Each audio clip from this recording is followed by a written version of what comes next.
FM 89.1, Radio Universidad. Hoy es miércoles, y como todos los miércoles tenemos la visita de la Asociación de Magistrados y Funcionarios de La Matanza. Nos visita como siempre Alejandro Fernández, auxiliar letrado de Juzgado Civil y Comercial 2 del mismo departamento judicial, pero secretario de la Secretaría de Cultura de la Asociación de Magistrados y Funcionarios de La Matanza y docente también, profe aquí de Derecho de la UNLAM. No te pregunté qué materia alguna vez, Alejandro. No recuerdo, pero Civil 1, parte general del derecho civil. Ah, bien. Al inicio de la carrera. Hermoso. A mí me gusta, Yo estudié Ciencias Económicas un tiempo y me di cuenta que el derecho no era lo mío. No, me costaba muchísimo. Así que el otro día cuando hablábamos de materias complicadas, que yo apunté geografía, bueno, me había olvidado de derecho. Se ve que recordaba. Por lo general, los que estudian económica pueden tener más tendencia al derecho que los de derecho a económica. No, yo no servía ni para económicas ni para derecho, bueno. Por eso evidentemente terminé haciendo la licenciatura en comunicación social. Y tenemos hoy, nunca vienes solo, no te dejan venir solo, te portás mal a veces. Tienen miedo por ahí. Tienen miedo. Hoy venimos con Gustavo Sanzota, ¿verdad? Exactamente, Gustavo acá, el doctor egresado de esta alta casa de estudios, auxiliar letrado de la Unidad Funcional de la Defensa, número 5 acá del Departamento Judicial de La Matanza, diplomado en Derecho del Deporte por el Colegio de Abogados de Capital Federal y finalizando la especialización en Derecho de Familia en la Universidad Católica Argentina. Muchas veces hemos hablado de la Defensoría General, de la Defensoría en otros programas, hablando de otros temas. Bueno, hoy acá Gustavo, primero antes del tema que va a desarrollar, nos va a contar un poco qué es la Defensoría. Gustavo, ¿qué tal? Bienvenido, contanos. ¿Qué tal, María? Muy buenas tardes para vos Alejandro, para todas y para todos los oyentes también. Un placer estar acá, hermosa la radio. Muchas gracias. Siempre es lindo volver, como se dice muchas veces en la vida misma, a donde uno fue feliz, que es en esta Universidad de La Matanza. Bueno, la Defensoría, eso es cierto, muchas veces se preguntan qué es la Defensoría, para qué sirve, dónde se encuentra ubicada, y hay que aclarar que la Defensoría tiene su parte civil y su parte penal. En este caso yo me desempeño en lo que es la Defensoría Civil, que en este caso nos abocamos en su gran mayoría a lo que son los reclamos dentro del foro de familia, ¿sí? La Defensoría en sí es un organismo que depende del Ministerio Público de la provincia de Buenos Aires y nosotros intervenimos para todas aquellas personas que no tengan ingresos o no tengan la posibilidad para poder contratar un abogado, sea como parte actora o sea como parte demandada, en su generalidad en las materias del foro de familia, se acercan a nosotros y nosotros los patrocinamos. Este patrocinio lo que tiene de interesante es que no es únicamente cuando se inició ya un juicio o se quiere continuar con un juicio ya iniciado, sino también que, si quieren ahora le vamos a hablar bien de cómo se estructura la Defensoría, pero tenemos bien dividido lo que es un área de mesa de entradas, donde la gente se acerca, que quizás tienen la duda, la necesidad de asesorarse, pero todavía no iniciaron nada. Quieren saber si se puede iniciar o si tienen la posibilidad de iniciar algún proceso. Exacto, sea lo más común, por alimentos, por régimen de comunicación, por cuidado personal de hijos, entre otras materias. Mucho también, bueno, hoy en día con las materias de protección contra la violencia familiar. Y tenemos el área de asesoramiento donde se las escucha, se les explica qué es lo que se puede hacer, qué es lo que no se puede hacer, qué corresponde, qué no corresponde. Y previo a llegar a la judicialización, que es iniciar ese expediente de alimentos, ese expediente de visitas, también tenemos un área de audiencias extrajudiciales, donde tenemos la posibilidad de citar a las partes para tratar de llegar a un acuerdo y ver si se puede evitar la judicialización. Y lo más importante que me parece remarcar es que la Defensoría no solo se encuentra ubicada acá en San Justo, sino que un sector está descentralizado, parte en Gregorio Laferrer y parte en González Catán, para que todo el público del municipio de La Matanza, todo habitante de La Matanza, pueda, según su domicilio, o venir a la Defensoría General, que está acá en San Justo, o a la de Laferrer, o a la de González Catán. Bien, me llama la atención esto, ¿no? Del asesoramiento, de las asesorías y demás. Imagino que es algo bastante común, porque pienso yo, ¿no? Acá estamos hablando de derechos de familia. Cuando una persona conforma una familia, en general no está pensando en que se va a divorciar, en que va a tener litigios, en que va a haber situaciones de violencias, ¿no? En general, cuando alguien forma una familia no se está preocupando por esas cosas, ¿no? Entonces, es lógico que tengamos un montón de dudas al respecto, ¿no? Cuando nos encontramos con una situación de este tipo, ¿no? Sí, eso es cierto. Por eso lo importante de que la gente se acerque a la Defensoría. Así no sea la Defensoría y sea un letrado particular quien esté en las condiciones económicas de poder afrontarlo. Pero lo importante es poder recibir un asesoramiento correcto, porque creo que lo fundamental que tenemos que entender cuando hablamos del derecho de familia, que acá no se está litigando por un bien mueble, por una cosa o por un contrato. Acá si bien tenemos parte actora, parte demandada, que por lo general son papá, mamá, abuelos, referentes afectivos en otros casos, lo que se busca proteger, y lo más importante, son los menores, y priorizar el interés superior de los menores. Por eso es muy importante el asesoramiento y la calidad del asesoramiento que se dé ante cualquier consulta en el derecho de familia. Y eso es lo que en la Defensoría hacemos, tratar de no escuchar y listo, sino interiorizarnos en el tema, interiorizarnos en la problemática para poder abarcar de manera integral el conflicto o la problemática. Bien, para saber también si tiene una instancia que excede lo civil y que tiene que ver con lo penal. Estoy aprendiendo, ¿no? Esta parte del derecho sí me gusta, no me gustaba la que vi en la carrera, evidentemente, pero con ustedes estoy aprendiendo un montón. No, me parece muy interesante remarcar esto que decía Gustavo de la descentralización, porque me parece que la territorialidad, perdón, me trabé un poco, tiene que ver también con el acceso a la justicia, sí, con la cercanía, sobre todo en un municipio tan amplio como es La Matanza. Es necesario estas descentralizaciones y lo que tiene la Defensoría, como también sé que hay algunas fiscalías, es un buen comienzo para territorialmente acercar la justicia también a la gente, es muy importante. Sí, totalmente, sobre todo que mucha gente que si tiene dificultades económicas, estamos hablando para contratar a algún abogado o una abogada, también quizás las tenga para trasladarse, para movilizarse, ¿no? Totalmente. Sí, incluso teniendo en cuenta que La Matanza tiene más de 700.000 habitantes, uno de los municipios más grandes, creo que nos pasó a todos, ¿no? Que la pandemia nos dejó cosas negativas y cosas positivas que con el tiempo mejoran mucho el acceso a la justicia y sobre todo lo que es el día a día judicial. Y antes, la o el ciudadano que necesitaban acceder a la Defensoría necesariamente tenían que trasladarse. Y las distancias en La Matanza no son cortas. Es verdad. Pero ¿qué fue lo que nos dejó la pandemia de acá a futuro? La digitalización, porque hoy en día la Defensoría atiende por mail, por WhatsApp, por llamada telefónica y sobre todo hay un sistema de turnos donde la gente puede entrar según lo que quiera tramitar, elegir el día, elegir el horario disponible y ya sabe qué día y qué horario tiene que ir. Y esto nos facilitó mucho y lo estuvimos viendo en las últimas estadísticas, que fue sorprendente cómo quizás vecinos y vecinas de muchos barrios que son de difícil acceso, antes de la pandemia a la Defensoría no venían. Claro. Pero ahora, en el boca a boca, en la publicidad en las redes, en la página del Ministerio Público, al tener un WhatsApp, a tener un mail, se contactan e incluso, y esto es curioso y está bueno a la vez, que me ha pasado de recepcionar a una persona por primera vez, hacer una audiencia extrajudicial virtual. Algunas funcionaban, se cumplían y por suerte el conflicto terminaba ahí. Otros lamentablemente no se cumplían y había que judicializar. Y lo hacíamos todo por WhatsApp.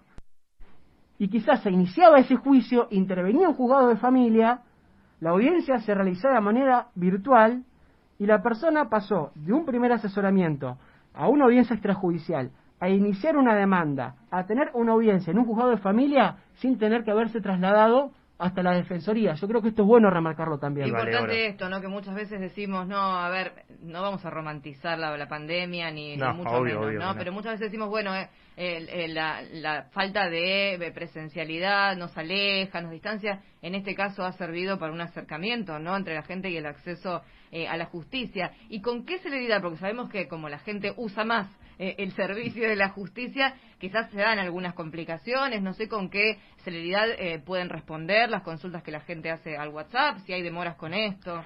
No, porque en realidad son tantas las vías que quizás muchas veces las personas cuando se contactan saben que algo necesitan reclamar, pero quizás no saben si ese es el sector correspondiente, si tienen que ir por otro sector. Entonces, automáticamente cuando las personas se contactan ya reciben un mensaje automático que indica según la localidad, a qué mail, a qué WhatsApp tienen que dirigirse, según la materia que quieren reclamar, si esa es la casilla correcta o si necesitan contactarse con otra, o incluso ya se adjunta un instructivo que lo tenemos en PDF y también en video, donde se le explica a las personas, porque a ver, lo bueno es que se digitalizó. No todas las personas son duchas con la digitalización. Entonces tenemos un video donde explicamos paso por paso, mediante la página web del Ministerio Público, que es un sistema de turnos, cómo pueden sacar ese turno. Bien, bien, bien. Bueno, imagino yo que hemos hablado, Alejandro, una de las temáticas quizás más importantes y que más consultas conllevan, tiene que ver con los alimentos, ¿no? Exactamente. Hoy le pusimos dos objetivos a Gustavo, al doctor, que era un poco explicar qué es esto de la defensoría para que la gente sepa. Que lo entendí yo, así que si lo entendí yo, seguramente del otro lado lo entendieron también. No, está bueno para que la gente sepa que tiene un lugar a donde puede asesorarse e intentar hacer valer sus derechos. Y bueno, y el juicio de alimentos, que sé que interesa mucho, porque bueno, creo que desgraciadamente es bastante materia corriente y común. Digo desgraciadamente porque, bueno, en un ideal no debería serlo, ¿no? Pero bueno, sucede y mucho, ¿no? Pero no es un mundo ideal. No lo es. Y por eso existen los juzgados de familia y la defensoría también. Exactamente. No, a ver, es muy importante traer este tema a colación, porque también muchas veces se desconoce hasta qué edad se puede reclamar la cuota alimentaria, a quién se le puede reclamar, cómo se puede reclamar. Y la realidad es que hoy alimentos, si bien jurisprudencialmente, es decir, con las sentencias de los jueces, con el tiempo fue cada vez más abarcativa la cuestión de las edades para reclamar la cuota alimentaria, con la reforma del Código Civil e introducido en el libro de familias todas estas novedades jurisprudenciales que con el tiempo fueron existiendo. Los alimentos se pueden reclamar desde el embarazo. Ya desde el momento que una persona queda embarazada, obviamente hay algunos requisitos que se tienen que acreditar, no es que una persona queda embarazada y automáticamente los reclama, el Código Civil exige algunos requisitos, pero ya desde ahí se puede reclamar la cuota alimentaria, incluso cuando un bebé nace, ¿sí? Y muchas veces pasa que el papá no lo quiere reconocer. Ahí nos encontramos frente a lo que se llama juicio de filiación, que es cuando se reclama el reconocimiento del padre respecto del hijo o de la hija. También ya se puede, dentro del proceso de filiación, reclamar la cuota alimentaria. Obviamente, insisto con lo mismo, hay algunos requisitos que establece la ley, pero habilitado está. Ahora, estos serían, no digo los pormenores porque existen, pero lo más usual es ya el reclamo de la cuota alimentaria por un hijo o hija o hijos que ya están reconocidos por el padre o por la madre también, porque muchas veces los chicos vienen con el papá y es la madre quien tiene que reclamar la cuota alimentaria, y el reclamo hasta los 18 años se puede realizar, ¿sí? Se incorporó dentro del Código Civil cuestiones que, como comentaba recién, dentro de los procesos ya se manejaban, que es un lapso entre los 18 y los 21 años, donde ya incluso el menor que pasa a ser mayor lo puede reclamar, si quiere, por su propio derecho, y hay otro lapso más entre los 21 y los 25 años, que es cuando una persona estudia y por los estudios no puede o no tiene los medios para poder conseguir su sustento, también procede el reclamo de la cuota alimentaria. Acá no quiero ser muy técnico porque lo importante es que se entienda lo que estamos explicando, pero quiero hacer una diferenciación. Que esta cuota alimentaria que estamos hablando es lo que se llama la cuota alimentaria dentro de la responsabilidad parental, que es la cuota alimentaria que un padre o una madre no conviviente le debe a sus hijos hasta los 18, según el caso hasta los 21 y según el caso hasta los 25. Después de los 25 años, ¿no se puede reclamar más cuota alimentaria? Sí, se puede, en muchos casos se puede, pero ya no estamos hablando de esta cuota alimentaria que deriva de la responsabilidad parental. Ya estamos hablando de una cuota alimentaria que deriva del hecho de ser familia, que es lo que se llama del parentesco, que sí, ya tiene otros requisitos que son un poquito más taxativos, pero también se puede reclamar la cuota alimentaria en ese caso. Imagino yo que también en situaciones de discapacidad esto se prolonga, ¿no? No sé hasta cuándo y no sé si esto depende del tipo de discapacidad, ¿no? Exactamente. Por lo general, los casos que nosotros nos llegan a la Defensoría de personas mayores de edad, en un porcentaje son de jóvenes, de adolescentes que están estudiando, y muchos otros sí, de personas que tienen una discapacidad que nosotros posiblemente le estemos tramitando lo que se llama el proceso de determinación de la capacidad, que este es un proceso donde el juez evalúa, en función de la discapacidad que la persona tiene, qué actos puede o podría ejercer por sí mismo, entendiendo lo que está haciendo, qué actos no, y para ellos, en los cuales no, nombrar una persona que lo represente. Entonces muchas veces patrocinamos a una madre o a un padre que tiene un hijo con una discapacidad, que le tramitamos la determinación de la capacidad, que surge esta necesidad de reclamar la cuota alimentaria y lo iniciamos y se tramitan. Sí, esos son en gran parte los juicios de alimentos que tenemos de personas que sean mayores de 21 y de 25 años. Le recordamos a nuestros y nuestras oyentes que estamos charlando con Gustavo Sanzota, auxiliar letrado de la Defensoría Civil General del Departamento Judicial de La Matanza, que nos explicaba recién cómo funciona la Defensoría, y estamos hablando específicamente de uno de los temas que generalmente más consultas trae, más dudas trae, que tiene que ver con el juicio de alimentos. ¿Cómo se calcula la cuota? ¿Hay un cálculo? ¿Hay un número fijo? ¿Se pone de común acuerdo? No, esa es una muy buena pregunta, porque lo primero que nos consultan en la Defensoría por lo general es ¿cuánto me tiene que pasar? O quizás no solo vienen quien quiere reclamar, muchas veces viene un papá que dice me separé, quiero hacer las cosas bien, que es la frase que muchas veces escuchamos. Que los hay, los hay. Que los hay, y dicen quiero saber cuánto tengo que pasarle a mi hijo. Y les explicamos, a ver, no es que hay una tabla que diga por un hijo es un 20, por 2 hijos es 25, por 3 hijos es 30%, no. Se tienen en cuenta un montón de cuestiones, las necesidades de los chicos, de los menores, los gastos de los menores, si se paga alquiler, si no se paga alquiler. La ley lo que busca es que los chicos, a pesar de que los papás estén separados, puedan mantener ese estatus, ese nivel de vida. Sabemos que es muy difícil mantenerlo no teniendo a papá y a mamá juntos, o a papá y papá, o a mamá y mamá. Claro, esto suponemos que hay 2 o 3 hermanitos, hermanitas que van a una escuela privada, van al club, hacen patín, arte, fútbol y demás. De repente hay una separación y ahí, para mantener ese nivel de vida, no es lo mismo que si va a una escuela pública, que si no tiene actividades extracurriculares y demás, ¿no? Y ya de por sí la separación puede generar más gastos, porque antes por ahí alquilabas una casa, al separarte, no sé, son 2 casas las que estás alquilando, como que el ingreso económico también puede disminuir por la separación en sí. Exacto, y se tiene en cuenta, por un lado eso, y por otro lado, como todo proceso tiene su derecho de defensa, también se tiene en cuenta el caudal económico del alimentante, como así también si tiene o no tiene otros gastos, si tiene o no tiene otros hijos, otras cuotas alimentarias que aportan, pero básicamente es muy raro, salvo casos, y también aclaro, a ver, es muy difícil hablar de qué porcentaje corresponde, porque eso es una materia que la resuelven los jueces. O sea, cada juez entiende en función de los hechos y de la prueba dentro de un expediente de alimentos cuál es la cuota que corresponde, pero no suele ser menos, por lo general, de un 20% cuando hay un hijo.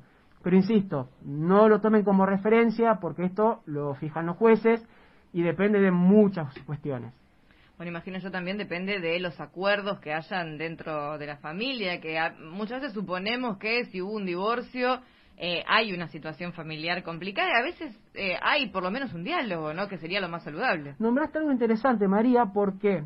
Porque hoy en día, con la reforma del código, cuando se inicia un divorcio, así sea que la parte lo se inicie en forma conjunta o se inicie unilateralmente, o sea, un cónyuge o el otro, están obligados por el Código Civil a, dentro del pedido de divorcio, de la demanda de divorcio, ya ofrecer una propuesta de aquellas cuestiones que tengan en común.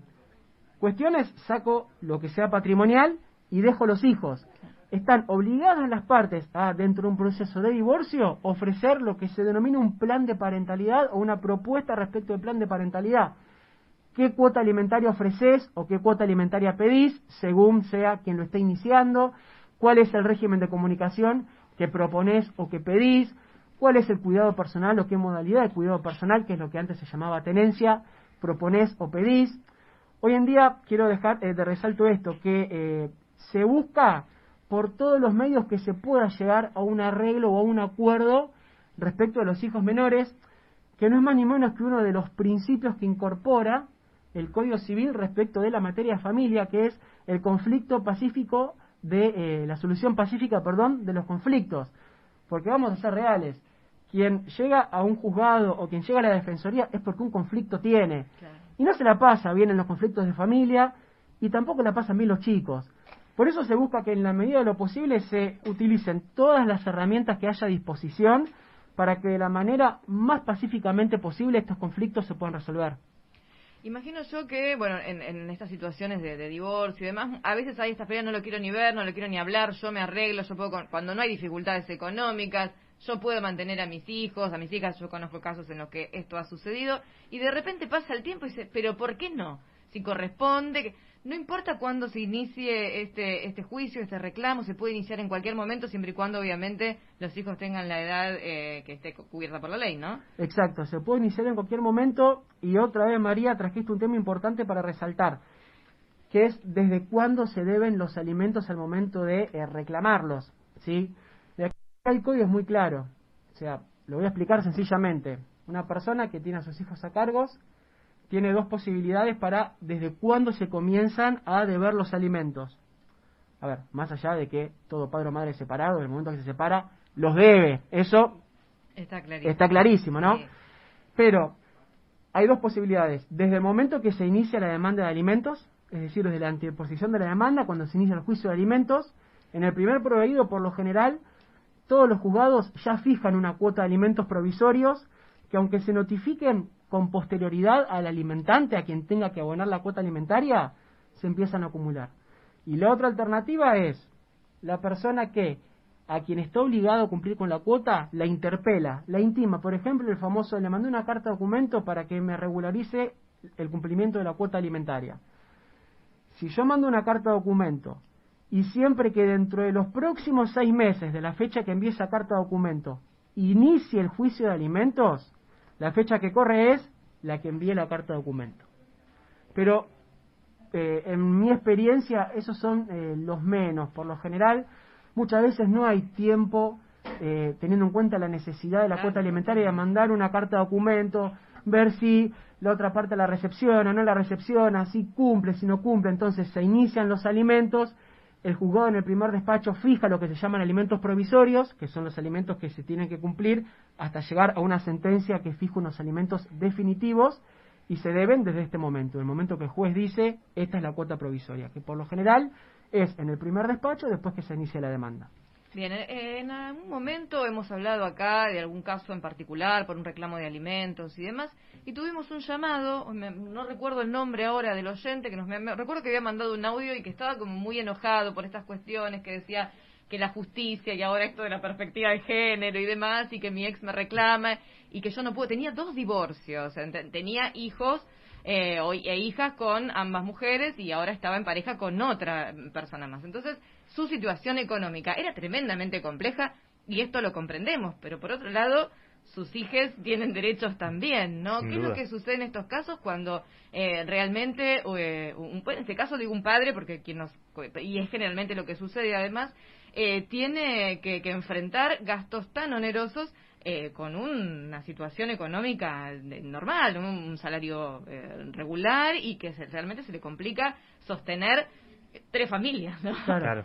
Bueno, este es uno de los casos que, cuando recién decía que por lo general no suele fijarse menos de un 20%, por ejemplo, por un hijo, es por lo general, porque estas son las excepciones, que pasa con el papá o con la mamá o con el pariente. Yo le voy a explicar esto también, que tiene que cumplir con la cuota alimentaria y tiene otras cuotas que ya viene aportando. Bueno, esto se tiene en cuenta, ¿sí?, dentro de cada proceso de alimentos, como para saber qué cuota fijar, porque, a ver, tampoco hay que ser ilusos. Si a un papá o a una mamá se le fija 25, 25, 25, 25, no le van a dar nunca los ingresos. Claro. Entonces, siempre se busca un equilibrio, por supuesto, teniendo en cuenta el caudal económico de este papá, las demás cuotas alimentarias que también tenga este papá, pero por sobre todo las necesidades de él o la menor o los menores que hayan, ¿sí?, dentro del pleito, y que esa cuota que se fije pueda satisfacer de la mejor manera posible las necesidades de ellos. Claro, o al menos de manera equitativa. Pensemos que quizás en otra situación, si todos estos hijos e hijas estuvieran viviendo dentro de la misma casa, también deberían recibir un trato equitativo en esa situación. Claro, ¿no? y quiero dejar algo más también de resalto, que muchas veces, incluso los abogados, tendemos a comparar, a decir, a ver, en este caso parecido, ¿qué fue lo que pasó? O en este caso pasó esto, o en este caso pasó lo otro, o escuchamos en la tele, o vemos en otro tipo de procesos, en un juicio civil. En el fuero de familia, si hay un fuero en el cual, por decirlo de una manera sencilla, cada expediente es un mundo, es este. Sí. Porque no todas las partes son las mismas, no todas las necesidades son las mismas, no todos los menores y las menores son los mismos. Entonces quizás en una situación económica muy parecida, en un caso se falle de un modo, en otro caso se falle de otro muy diferente. Por eso es difícil dar estándares de cómo deberían ser, porque justamente, como explicaba recién, lo que se busca es esto, que la sentencia, la resolución judicial, no sea simplemente porque el código lo dice, sino sea aplicando el derecho a las necesidades que cada menor en cada expediente tenga. Por eso hace que sea tan diverso muchas veces lo que vemos en cada expediente. Es muy difícil encontrar en familia 2 expedientes iguales. Sí, lo que vemos muchas veces en las noticias también, que llama la atención, que había un juicio por alimentos, que en general, digo, el padre no cumplía, y le llega, no sé, en la factura de luz, por ejemplo, en la de telefonía, como herramientas que han tomado para obligar a esa persona a cumplir con su obligación y cumplir con el derecho de sus hijos, ¿no? Esto es muy común, porque lo vemos a veces en las noticias, yo no sé si esto pasa a menudo. Sí, a ver, existe y está previsto, es verdad, en el código que se puede pedirle al juez cualquier medida tendiente a poder garantizar o asegurar el cumplimiento de la cuota alimentaria, por lo general, cuando no se está cumpliendo. La realidad, y que ningún padre que esté escuchando se agarre de esto, ¿sí?, es que cuando tu papá trabaja en blanco, tenés un sueldo registrado, ¿sí?, tenés una cuenta sueldo que poder embargar, así no estén en blanco pero tengan bienes, bueno, hay bienes que poder embargar, hay liquidez de donde poder cobrarse la cuota alimentaria. Pero muchas veces tenemos padres, sí, o madres en su caso también, pero padres por lo general, que dolosamente eluden el cumplimiento de la cuota alimentaria.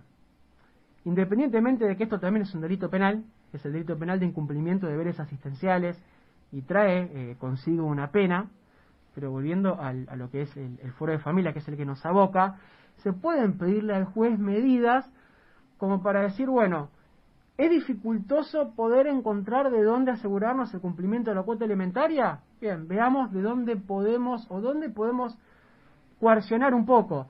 Hay casos de padres pudientes, que no tenían nada registrado para eludir la cuota alimentaria y se encontraron en Ezeiza por embarcar a Miami, que tenían la autorización bloqueada para salir del país justamente por no tener al día o por eludir la cuota alimentaria. Han casos que, y lo hablamos con Ale, os de récord, que se ha impedido el acceso a personas a los estadios de fútbol a ver a sus equipos. Sí, también en una noticia que claro, circuló por no hasta... cumplir con la cuota alimentaria.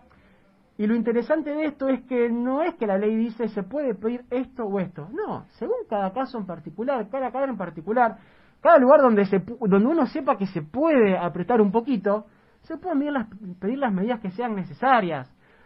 Mucho también sirve lo que es el registro de deudores alimentarios, que es un registro que se inscribe con orden judicial cuando un padre no cumple con la cuota alimentaria, y muchas veces esto trae ciertos conflictos laborales, sobre todo cuando trabajan en el Estado los progenitores. Muchas veces nos encontramos que hay complicaciones para aquellos alimentantes que trabajan en el transporte y necesitan renovar el registro profesional y se encuentran con que no pueden por estar inscritos en este registro. Estas son todas medidas que se buscan como para decir, bueno, no podemos, no voy a decir por las buenas, pero no podemos mediante bienes o cuentas bancarias asegurarnos el cumplimiento de la cuota alimentaria. Perfecto, la ley nos da estas herramientas como para decir, bueno, cumplí con tu obligación porque si no, mientras tanto, no se levanta el impedimento.